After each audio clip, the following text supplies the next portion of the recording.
কতক্ষণ হলো আমি অপেক্ষা করছি, কিন্তু কাজল তো এখনো আসছে না। তাহলে কি সে আজ স্কুলে আসবে না?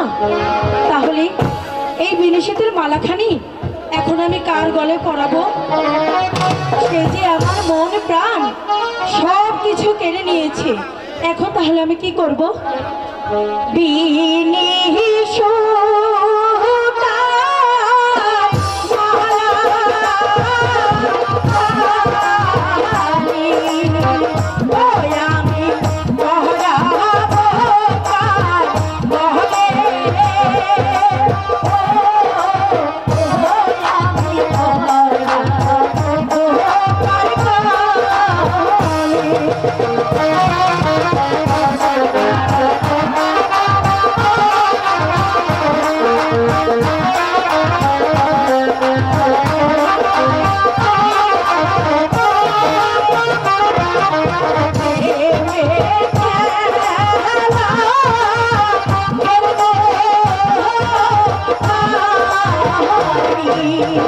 Oh,